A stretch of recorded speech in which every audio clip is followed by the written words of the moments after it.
Halo, selamat berjumpa kembali dengan saya Pak Budi dalam program Matematika Mudah bersama Pak Budi. Kali ini kita akan mempelajari pecahan, di mana pecahan ini adalah materi tersulit di sekolah dasar. Selain tersulit, materi pecahan juga dipelajari paling lama, di mana dia diperkenalkan dari kelas 3, kelas 4, kelas 5, kelas 6, bahkan nanti masih berlanjut di SMP di kelas 7 semester 1. Baik, kita langsung saja memperkenalkan pecahan, di mana pecahan kita ini sifatnya masih perkenalan untuk kelas 4. Baik, arti pecahan, di mana kalau arti pecahan itu adalah sesuatu yang tidak utuh. Misalnya, saya punya suatu lingkaran seperti ini belum pecahan, karena masih utuh. Tetapi ketika ini saya potong menjadi dua bagian, dan bagian ini saya arsir, maka kita akan dapat pecahan, di mana pecahan yang kita arsir ini adalah satu bagian dari dua. Kita tulisnya satu bagian dari dua. Kalau sekarang ini saya bagi menjadi 4. 1, 2, 3, 4. Maka ini kita katakan 2 bagian dari 4. Kita membacanya 2/4. Kalau yang kita arsir sebelah sini, maka kita dapatkan yang kita arsir ada 3. Maka pecahan ini adalah pecahan 3/4. Jadi 3 yang diarsir dari 4 bagian. Sama dengan kapur ini misalnya, yang merah adalah satu bagian dari 2 kapur. Baik, kita lanjut lagi. Jenis pecahan. Pecahan itu jenisnya ada 3 paling tidak yang kita perkenalkan. Pertama pecahan biasa, pecahan desimal, dan pecahan persen.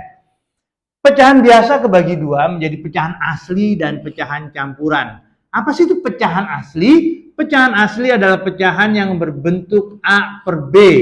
Tetapi ingat baik-baik, B-nya itu nggak boleh 0.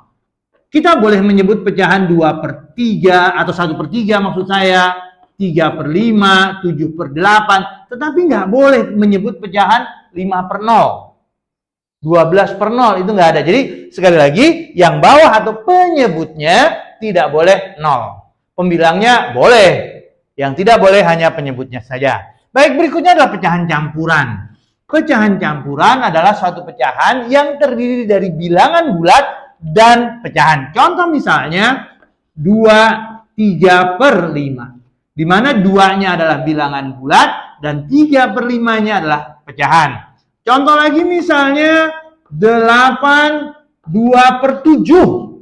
Ini juga contoh pecahan campuran. Karena ada bilangan bulat dan ada pecahannya. Baik, mungkin kamu bisa sebutkan lagi yang lain.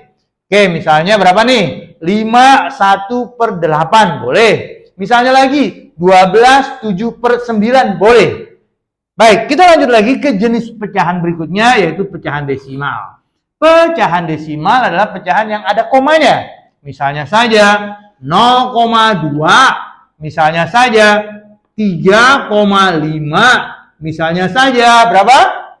7,8. Misalnya saja 0,08 juga boleh. Berikutnya adalah pecahan persen. Pecahan persen adalah pecahan yang ada tanda persennya. Di mana tanda persen ini menunjukkan dia per 100. Misalnya saja 20%, 30%, 75%. Kalau kalian pergi ke supermarket mungkin bisa tahu, oh diskon 10% misalnya. Baik, kita lanjut lagi. Berikutnya kita coba melihat apa itu pecahan senilai.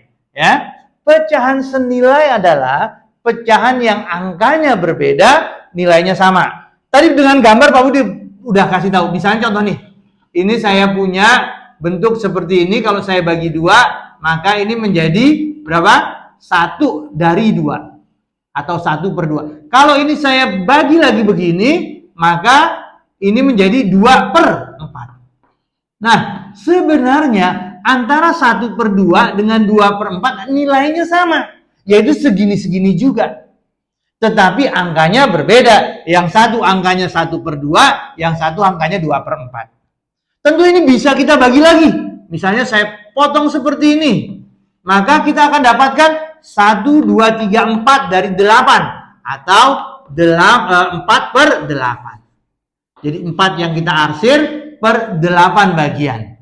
Maka semua ini adalah kita sebut pecahan senilai.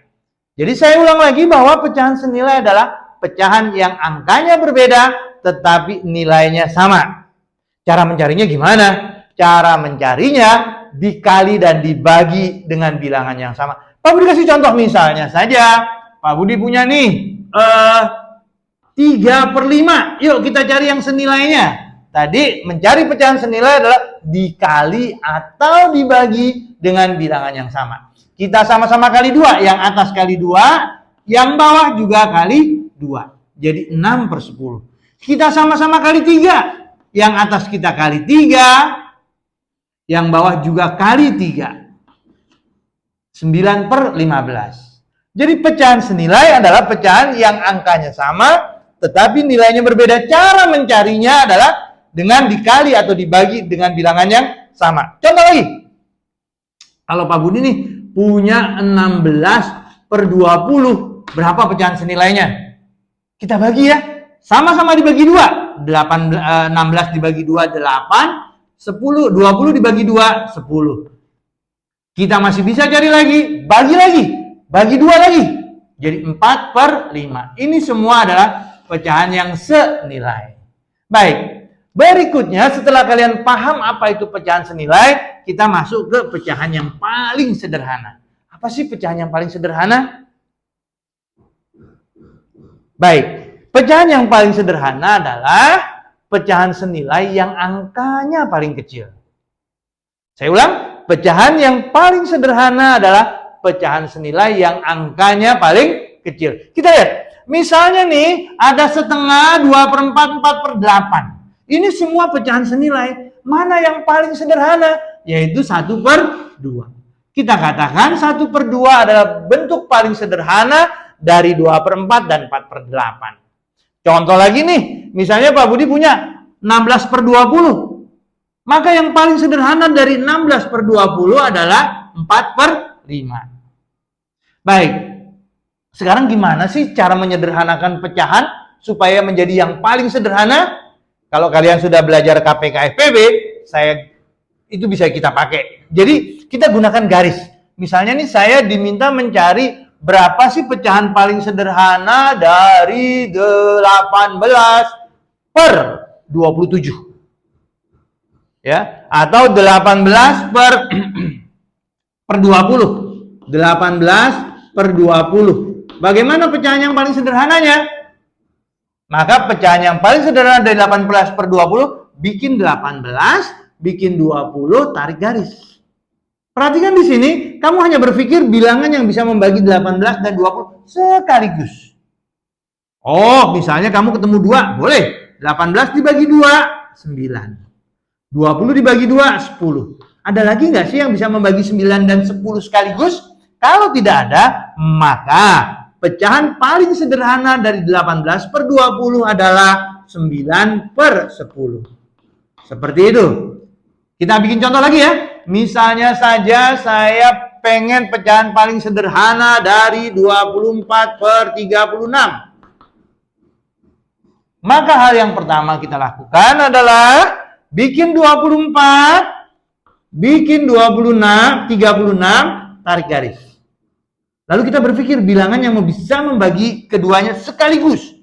2, boleh 2. Tapi kalau masih ada yang lebih besar, itu lebih baik. Pak, saya ketemu Pak, 6 Pak. Good. 24 bagi 6, 4. 36 bagi 6, 6. Masih ada nggak 4 dengan 6? Oh masih, yaitu 2. Berarti 4 dibagi 2, 6 dibagi 2, 3. Sehingga bentuk paling sederhana dari 24/36 adalah 2/3. Kita bisa tulis seperti itu. Nah, cara ini biasanya jauh lebih efektif. Baik, jadi sekali lagi, saya ulang bahwa pecahan paling sederhana adalah pecahan senilai yang angkanya yang paling kecil. Pecahan senilai adalah pecahan yang angkanya berbeda tetapi nilainya sama. Urutannya seperti itu. Baik, karena pecahan itu suatu bilangan, maka setiap bilangan harus bisa ditambah, dikurang, dikali, atau dibagi. Yang di dalam matematika sering disebut bisa dioperasikan. Nah, operasi pecahan itu terdiri dari jumlah, kurang, kali, dan bagi. Serta ada terakhir nanti operasi antar pecahan. Kita akan mulai dengan yang paling gampang, yaitu penjumlahan pecahan. Misalnya di sini, saya ambil contoh saja langsung. Pak Budi punya nih, 1/5 mau ditambah dengan 2/5. Maka ketika penyebutnya sudah sama, pecahan tersebut bisa kita operasikan. Di mana penyebutnya tetap per 5, lalu 1 ditambah 2-nya 3. Jadi inti daripada penjumlahan atau pengurangan pecahan, yang penting penyebutnya sama. Pak Budi ambil contoh lagi, misalnya 7/9 ya, dikurang dengan 5/9 sama dengan penyebutnya sudah per 9. Tinggal 7 dikurangin 5, 2/9. Nah, bagaimana kalau dia nggak sama? Contoh nih, misalnya nih, saya punya 1/2 ditambah 1/4. Ini belum bisa dijumlah. Kenapa? Karena penyebutnya belum sama. Sekarang kita samakan penyebutnya. Ya, tadi kalian sudah tahu itu bagaimana pecahan senilai tadi. Itu kita pakai. Untuk menyamakan penyebut, sekali lagi, kita bisa gunakan cara garis. Caranya begini, perhatikan. Bikin 2, bikin 4, tarik garisnya. Bilangan yang bisa membagi 2 dan 4 sekaligus berapa? Oh, bisa dibagi 2.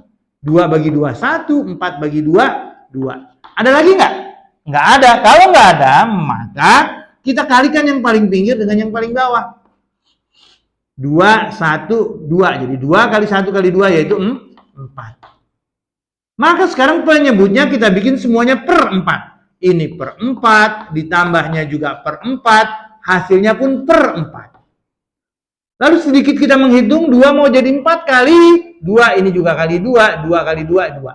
4 mau jadi 4, tetap tidak berubah, ini juga tidak berubah. Tinggal 2 tambah 1, 3. Jadi hasil dari 1/2 ditambah 1/4 adalah 3/4. Contoh lagi nih, misalnya saya punya 7/12 atau ya boleh 7/12 dikurang dengan 1/3 misalnya. Jadi 7/12 dikurang 1/3. Nah, kita lihat bahwa penyebutnya belum sama. Kita samakan. Cara menyamakannya seperti tadi, bikin 3, bikin 12, tarik garisnya. Sebenarnya cara ini adalah cara KPK. Jadi sebenarnya kita mencari KPK dari 12 dan 3. Nah, sehingga kesimpulannya kunci daripada pelajaran pecahan itu adalah kalian kuasai KPK yang kecil-kecil. Jadi pelajari KPK-nya kalau memang belum terlalu paham mengenai KPK. Kita lihat 3 dengan 12. Cari bilangan yang bisa membagi 3 dan 12 sekaligus, yaitu 3. 3 bagi 3, 1. 12 bagi 3, 4. Kalau sudah nggak ada lagi, kalikan yang paling pinggir dengan yang paling bawah. 3 kali 1 kali 4 yaitu dibikin per 12. Jadi semuanya dibikin per 12 ditambah per 2 dikurang per 12, hasilnya pun akan per 12. 12 tidak berubah, yang atas juga tetap jadi angka 7. 3 mau jadi 12 kali 4, ini juga kali 4. 1 kali 4, 4 tinggal 7 dikurang 4, 3. Kita udah dapat hasil tuh 3/12. Nah, di sini kadang-kadang gurumu minta harus yang paling sederhana. Sederhanakan 3/12. Bikin 3, bikin 12. Bagi 3, 1. Bagi 3, 4. Jadi 1/4. Jadi bentuk paling sederhana dari 3/12 adalah 1/4. Baik. Nah, berikutnya saya beri beberapa contoh lagi nih. Misalnya, kalau saya punya kotak dikurang 2/5 sama dengan 1/2. Nah, kotak dikurang 2/5 sama dengan 1/2. Bagaimana angka dalam kotaknya? Sebelum menjawab ini, kita coba ilustrasi begini. Misalnya, berapa sih kalau dikurang 2 sama dengan 3? Berapa sih kalau dikurang 2 sama dengan 3? Oh, jawabnya tahu. Oh, ini sama dengan 5 nih angka dalam kotaknya nih. Dari mana dapat angka 5? Dapat dari 3 tambah 2. Jadi angka dalam kotaknya adalah 5. Nah, jadi sama cara ini. Jadi kotak dikurang 2/5 sama dengan 1/2. Jadi untuk mendapat angka dalam kotaknya adalah, ini tadi nih, ingat saya ulang ya. Kotak dikurang 2 sama dengan 3. Berapa sih angka dalam kotaknya? 5. Dari mana dapat angka 5? Dari 3 tambah 2. Ini sama. Jadi untuk mendapat angka dalam kotaknya tinggal 1/2 ditambah 2/5. Nah, jadi cara ini kita pakai. Ya, sehingga sekarang kita tinggal menyamakan penyebut nih. Nah, di sini ada nggak sih bilangan yang bisa membagi 2 dan 5 sekaligus? Coba pikir. Ada nggak yang bisa bagi 2, bisa bagi 5? Kalau nggak ada. Sekali lagi, kalau nggak ada bilangan yang bisa membaginya, ini kita kali. 2 kali 5, 10. Berarti sekarang pernya atau penyebutnya dibikin 10. Kamu bisa buat begini nih, panjang. Semuanya dibikin 10. Sekarang kita tinggal 2 mau jadi 10 kali 5, 1 kali 5, 5. Ditambah 5 mau jadi 10 kali 2, ini kali 2. Sehingga 5 tambah 4 yaitu 9/10. Seperti itu. Kita coba lagi ya. Jadi kalau memang kamu nggak ngerti nih gimana cara kerjanya, maka gunakan cara yang sederhana, angka-angka yang kamu kenal, lalu cara ini kita pakai. Ya, itu sah di dalam matematika. Artinya sah di sini seringkali juga digunakan ketika kakak-kakak kamu yang sudah besar, yang sudah SMP, yang sudah SMA, itu sama saja. Kita coba. Misalnya Pak Budi nih punya nih kotak ditambah berapa ya? Ditambah 3/4 sama dengan 2. Nah, kotak ditambah 3/4 sama dengan 2. Berapa sih angka dalam kotaknya? Wih, gimana nih caranya nih? Nah, kalau kamu lupa caranya tuh, bingung caranya, gunakan lagi angka yang sederhana. Misal, kita punya nih kotak ditambah 2 sama dengan 3. Gimana angka dalam kotaknya? Yaitu 1. Kenapa dapat 1? Dari mana kamu kotak dapat 1? Yaitu 3 kurang 2, Pak. Oke, ikut 3 kurang 2 sama dengan 1. Nah, cara ini yang kita pakai nih untuk ke sini. Bahwa untuk mencari angka dalam kotaknya berarti apa? 2 dikurang 3/4.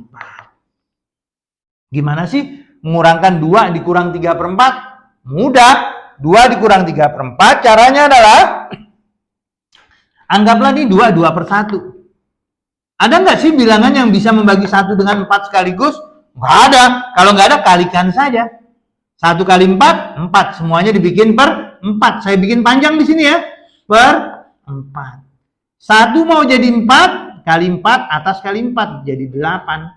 4 tidak berubah. Ingat, ini kurang tetap kurang. 4 tidak berubah, 3 juga tidak berubah. Tinggal 8 dikurang 3. 8 dikurang 3, 5/4. Selesai. Jadi seperti itu kita menyelesaikan pecahan yang tidak terlalu rumit sebenarnya. Yang penting satu, berlatih. Ya, jadi kalian harus berlatih karena pelajaran SD, SMP itu lebih kepada keterampilan. Selama kamu mau berlatih, maka kamu akan bisa.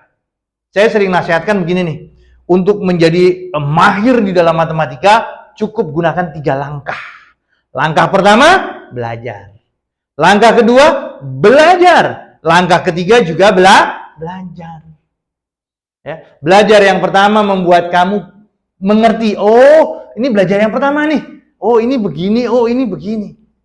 Belajar yang kedua membuat kamu terampil, bisa ngerjain soal dengan baik. Nah, belajar yang ketiga membuat kamu mahir.